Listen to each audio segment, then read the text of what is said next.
চিনি খাওয়া ছেড়েই দিয়েছি, তারপরেও সামনে যদি এই খাবারটা আসে আসলে একেবারে লোভই সামলাতে পারি না। বর্তমানে নারকেলের দাম যে এত বেড়েছে সত্যি ভাবনার বাইরে চলে গিয়েছে। আজ সকালে কোথায় গিয়েছিলাম, কি কি দেখলাম, কি কি কিনলাম, আর হচ্ছে কোন জিনিসটা দেখে ভীষণ লোভ হলো, কোন জিনিসটার দাম দেখে চোখ কপালে উঠলো, এইগুলো নিয়েই মূলত আমার সম্মানিত ভিউয়ার্সদের জন্য আজকের ভিডিওটা রেডি করেছি। যাই হোক, চলুন তাহলে ভিডিওর কথায় চলে যাওয়া যাক। আমার বাসায় যে হেল্পিং হ্যান্ড মেয়েটা আছে ওর নাম হচ্ছে দীপু। দীপু এবার আমার বাসায় আসার পর ওর সেরকম জামা কাপড় কিনে দেওয়া হয়নি। গতবার যখন আমার বাসায় ছিল আমি ওর অনেকগুলো জামা কাপড় কিনে দিয়েছিলাম, এবার আসার পরে দেয়াই হয়নি। আমি বলছি 1-2 মাস যাক, তো 2 মাস হয়ে গিয়েছে আর আমার সময় হয়ে উঠছে না। এর মধ্যে ভাবছি যে ওর জন্য কিছু জামা কাপড় কেনা দরকার। তারপর চলে গেলাম আজকে মূলত সকালবেলা, বলতে সকালে নাস্তা শেষ করে তারপরে আমি চলে গিয়েছিলাম ওর জন্য কিছু জামা কাপড় কেনার জন্য। আর ওর পছন্দ মতো তো কিনতে হবে, তাই না? নিজের পছন্দে আনলে অনেক সময় ওর পছন্দ হয় না, কারণ আমি একরকম পছন্দ করি আর ও যেহেতু বয়স কম ওর পছন্দ অন্যরকম হয়। এই জন্য ওর সাথে করে নিয়ে যেয়ে ওর জন্য জামা কাপড় কিনে নিয়ে আসলাম। তারপর আস্তে আস্তে দেখলাম যে ভ্যানের উপরে এরকমভাবে অনেক কিছু পড়ছে। এই শালুক জিনিসটা দেখলে লোভ হয়, কিন্তু অনেক বছর খায় না, এর যে কী টেস্ট সেটাই ভুলে গিয়েছি। ভয়ে কিনি না, যদি না খেতে পারি সেজন্য আর কিনি না। আর যেহেতু আমি না খেলে আমার বাসায় আর কেউই খাবে না। মিষ্টি আলু উঠেছে, মিষ্টি আলু দেখে খুব ভালো লাগলো।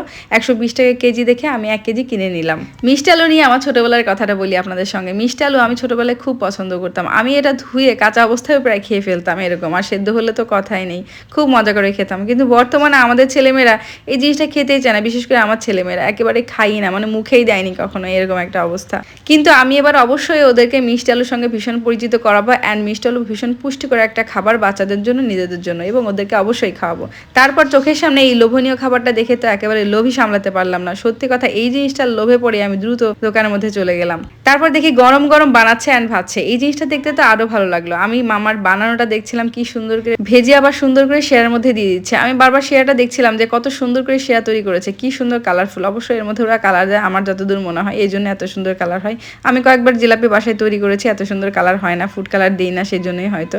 তবে এদের এই বানানোটা দেখতে আমার খুব ভালো লাগে। আমার দোকানে এই যে জিলাপি বানানো আমি ছোট্টবেলা থেকেই দাঁড়ায় দাঁড়িয়ে দেখতাম, অ্যান্ড আমার ভালো লাগতো, খেতে কিন্তু খুব পছন্দ করি। যাই হোক, বাচ্চাদের আরেকটা জিনিস দেখে আমার ভীষণ ভালো লাগলো, সেটা হলো ছোটো ছোটো এই হাঁড়ি পাতিল। এই হাঁড়ি পাতিলগুলো দেখলেও আমার ভীষণ ভালো লাগে, আমার মেয়েটার জন্য কিনতে চাই। তাই আজকে ভাবছিলাম ওর জন্য অনেকগুলো হাঁড়ি পাতিল কিনে নিয়ে যাবো, তাহলে আমার মেহরাজ অনেক খুশি হয়ে যাবে। কিন্তু দুঃখের বিষয়, হাঁড়ি পাতিলগুলোর সঙ্গে একটার সঙ্গেও ঢাকনা ছিল না। যেই ঢাকনাগুলো দেখতে পেয়েছেন না, এইগুলো আবার নাকি পিঠা বানানোর সাজ। এগুলো হচ্ছে ভাপা পিঠার সাজ। ভাপা পিঠা আমি এভাবে বানাইনি, তো এই জন্য জানি না। তবে মামা বললো আরেকদিন আসলে আমি ঢাকনা সহ পাবো, তাই ভাবলাম থাক আজকে নিব না। তারপরে চলে গেলাম যে নারকেলের দোকান। অবশ্য আমি বাজারে ঢোকার আগেই চায়ের দোকানে কিছু নারকেল দেখতে পেয়েছিলাম। আমি জিজ্ঞাসা করেছিলাম কত দাম, উনি বলেছিল 1 পিস 150 টাকা। আমি শুনে ভীষণ অবাক হয়েছিলাম, তবে এই দোকানটার দাম একটু কম ছিল, 120 টাকা। কিন্তু আমার এই মুহূর্তে নারকেল দরকার নেই, যেহেতু বেড়াতে যাব আর হচ্ছে পিঠাটা বানানো হচ্ছে না, সেজন্য ভাবলাম নারকেল আর নিব না, সেজন্য রেখে দিলাম। তারপর এখানে কি কি অথেন্টিক জিনিস আছে সেগুলো দেখছিলাম। এখানে সবকিছুই আমাদের অনেক প্রয়োজনীয়, মরিচের গুঁড়া থেকে শুরু করে সবই আছে। খুব ভালো লাগলো দোকানটা দেখে। তারপর তো বাসায় চলে আসলাম। বাসায় আসার সময় তো আর একটা লোভনীয় খাবার সিঙ্গারা ভাজতে দেখলাম, সেটা দেখে কিছু সিঙ্গারা কিনে নিয়ে আসলাম। আমার ছেলেমেয়েরা এটা কিন্তু খেতে বেশ পছন্দ করে, বিশেষ করে এখন আমার ছেলেটা সিঙ্গারা খেতে অনেক পছন্দ করে, তাই অনেকগুলো সিঙ্গারা কিনে নিয়ে আসছিলাম।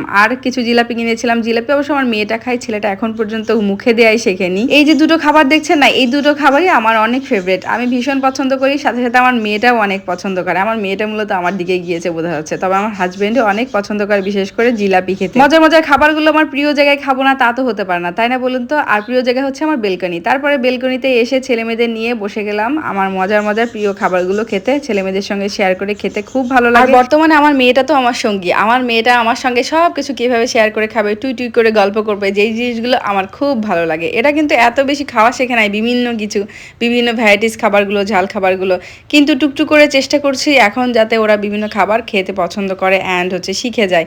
আমার ছেলেটাকে অনেক চেষ্টা করেও তাকে একটু জিলাপি আজকে খাওয়াতে পারলাম না। আপনারা সবাই দোয়া করবেন আমার ছেলেটা যেন এগুলো খাওয়া শিখে যায়।